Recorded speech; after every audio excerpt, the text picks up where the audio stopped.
Hi guys, welcome back to Soumya Ganesh YouTube channel. ಎಲ್ಲರೂ ಹೇಗಿದ್ದೀರಾ? ನಾನಂತೂ ಚೆನ್ನಾಗಿದ್ದೀನಿ.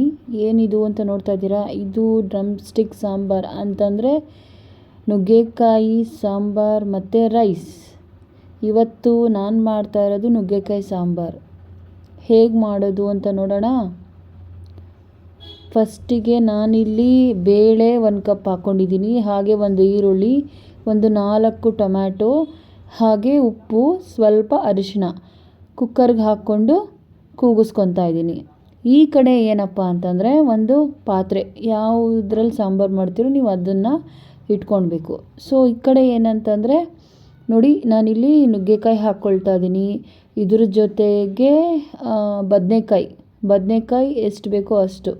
ನಾನಿಲ್ಲಿ ಒಂದು 2 ನುಗ್ಗೆಕಾಯಿ ತೊಗೊಂಡಿದ್ದೀನಿ, ಹಾಗೆ ಒಂದು 4 ಬದನೆಕಾಯಿ ತೊಗೊಂಡಿದ್ದೀನಿ. ನೋಡಿ, ಎಲ್ಲ ವಾಶ್ ಮಾಡ್ಕೊಳ್ತಾ ಇದ್ದೀನಿ.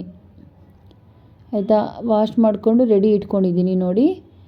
ಮತ್ತು ಈ ಕಡೆ ಏನಂತಂದರೆ ಪಾತ್ರೆ ಇಟ್ಕೊಂಡಿದ್ದೀನಲ್ಲ, ಪಾತ್ರೆ ಕಾದಿದೆ, ಆಯಿಲ್ ಕೂಡ ಹಾಕ್ಕೊಂಡಿದ್ದೀನಿ. ಹಾಗೆ ಮಸ್ಟರ್ಡ್ ಅಂದರೆ ಸಾಸಿವೆ ಹಾಕ್ಕೊಂಡಿದ್ದೀನಿ. ಅದು ನೋಡಿ ಚಿಟಪಟ ಅಂತ ಇದೆ.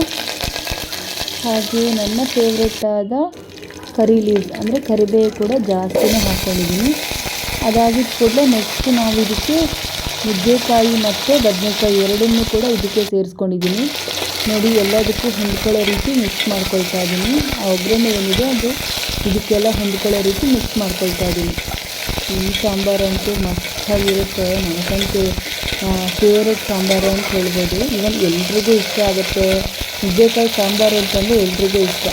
ಈ ಕಡೆ ಏನಪ್ಪ ಅಂತಂದರೆ ಒಂದು ಬೌಲಲ್ಲಿ ನೀರು ಸ್ವಲ್ಪ ಹಾಕ್ಕೊಂಡು ನಿಂಬೆ ಗಾತ್ರದಷ್ಟು ಇದು ಹುಣಸೆ ಹಣ್ಣನ್ನು ನೆನೆಸ್ಕೊತಾ ಇದ್ದೀನಿ. ಹುಣಸೆ ಹಣ್ಣು ಹಾಕೋದ್ರಿಂದ ಸಾರು ಕೂಡ ತುಂಬ ಚೆನ್ನಾಗಿರುತ್ತೆ. ಸೊ ಹಾಗಾಗಿ ನಾನು ಹುಣಸೆ ಹಣ್ಣು ನೆನೆಸ್ಕೊತಾ ಇದ್ದೀನಿ. ನೆನೆಸ್ಕೊಂಡಿರೋ ಹುಣಸೆ ಹಣ್ಣಲ್ಲಿ ರಸನ ತಗೊಂಡು ನಾವು ಇದಕ್ಕೆ ಆ್ಯಡ್ ಮಾಡ್ಕೊತಾ ಇದ್ದೀನಿ. ನೋಡಿ, ಇದಕ್ಕೆ ಆ್ಯಡ್ ಮಾಡ್ಕೊತಾ ಇದ್ದೀನಿ.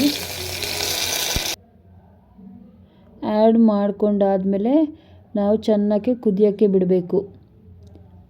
ಸ್ವಲ್ಪ ಸಾಲ್ಟ್ ಕೂಡ ಆ್ಯಡ್ ಮಾಡ್ಕೊಂಡಿದ್ದೀನಿ ನೋಡಿ. ಸೊ ನಾವೇನು ಮಾಡಬೇಕು, ಈಗ ಕುದಿಯೋಕ್ಕೆ ಬಿಟ್ಬಿಡಬೇಕು. ಕುದಿಯೋಕ್ಕೆ ಬಿಟ್ಟ ಆದಮೇಲೆ ನೋಡಿ ಎಲ್ಲ ಬೆಂದಾಗಿದೆ.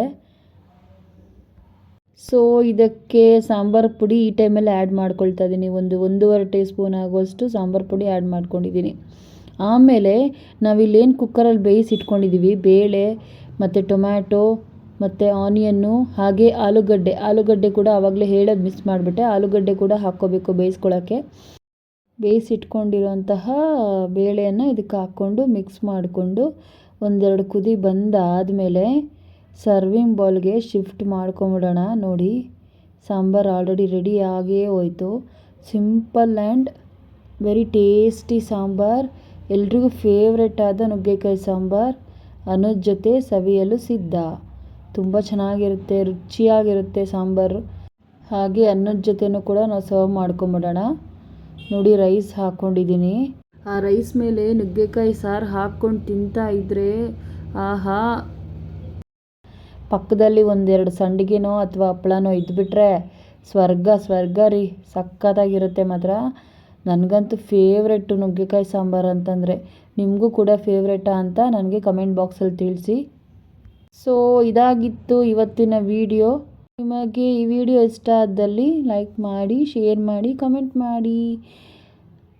Thank you all. Bye, Tata.